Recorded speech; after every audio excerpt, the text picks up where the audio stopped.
India में किसी भी इंसान के फंडामेंटल राइट्स होते हैं। मतलब कोई गवर्नमेंट ऑफिसर, पुलिस ऑफिसर या कोई भी कोर्ट अपनी ड्यूटी परफॉर्म करने से मना कर देता है तो सबसे इफेक्टिव रेमेडी ये होती है कि आप डायरेक्टली कोर्ट के पास जाके रिट्स इशू करवा सकते हो। रिट का मतलब न्यायालय का आदेश। जब किसी व्यक्ति का मौलिक अधिकार यानी फंडामेंटल राइट्स सरकार या किसी संस्था द्वारा तोड़ा जाता है तब वह हाई कोर्ट या सुप्रीम कोर्ट में रिट दायर कर सकता है। ये एक तरीके की स्पेसिफिक कमांड होते हैं। तो आज के इस वीडियो में हम 5 तरीके के रिट्स को बहुत अच्छे से समझने वाले हैं। शुरुआत करते हैं हेबियस कॉर्पस के साथ।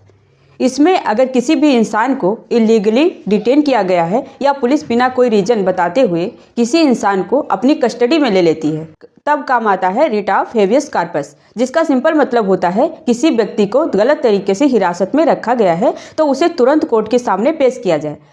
अब जिस इंसान को डिटेन किया गया है उसका कोई भी रिलेटिव, फ्रेंड्स या परिवार का कोई भी इंसान जो इस रिट को यूज कर सकता है। ऐसा जरूरी नहीं कि कोई सगा संबंधी ही कर सकता है। ये सबसे ताकतवर रिट मानी जाती है। फिर दूसरे रिट पे आते हैं जो है मैंडमस रिट। तो अगर कोई पुलिस ऑफिसर, गवर्नमेंट ऑफिशियल या लोअर कोर्ट अपनी ड्यूटी परफॉर्म करने से मना कर देता है, फॉर एग्जांपल अगर किसी केस में आपको एफआईआर रजिस्टर कराना है लेकिन पुलिस ऑफिसर ये करने से मना कर देता है तब काम आता है रिट ऑफ मैंडमस, जिसका सिंपल मतलब होता है इसमें जो हायर कोर्ट या सुप्रीम कोर्ट होते हैं वो इन ऑफिसर्स को या कोर्ट को अपनी ड्यूटी परफॉर्म करने के लिए कहते हैं। मतलब कोर्ट किसी सरकारी अधिकारी या संस्था को आदेश देता है अपना कानूनी कर्तव्य पूरा करो। वो कोई भी हो सकता है, चाहे सरकार हो, नगर पालिका, सरकारी अधिकारी, कॉलेज, यूनिवर्सिटी, सब पर ये लागू हो सकता है। फिर तीसरा रिट है प्रोहिबिशन का। प्रोहिबिशन इसका उपयोग तब होता है जब कोई निचली अदालत अपनी सीमा से बाहर जाकर फैसला देने लगती है।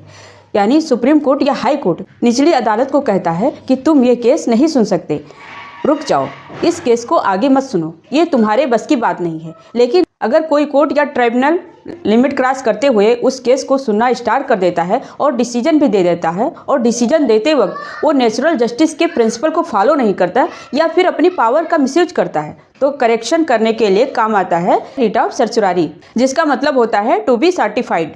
इसमें हाई कोर्ट या सुप्रीम कोर्ट निचली अदालत के गलत आदेश, गलत निर्णय या फैसले को रद्द कर देता है। मतलब केस में हाई कोर्ट या सुप्रीम कोर्ट लोअर कोर्ट के इस गलत डिसीजन को क्रॉस कर देता है, मतलब कैंसिल कर देती है। तो केस सुनने से रोकने के लिए काम आता है प्रोहिबिशन, इसलिए इसे प्रिवेंटिव रेमेडी कहते हैं। आपको करेक्शन चाहिए तब काम आता है रिट ऑफ सर्चुरारी, इसलिए इसे करेक्टिव रेमेडी कहते हैं। अब लास्ट में आता है रिट ऑफ क्वो वारंटो। मतलब इसमें कोर्ट पूछती है कि तुम किस अथॉरिटी से उस पोस्ट पे बैठे हुए हो और अगर अपॉइंटमेंट इलीगल हो तो उसे तुरंत उस पोस्ट को छोड़ना होता है। अब इन 5 रिट्स को याद करने का एक आसान तरीका है।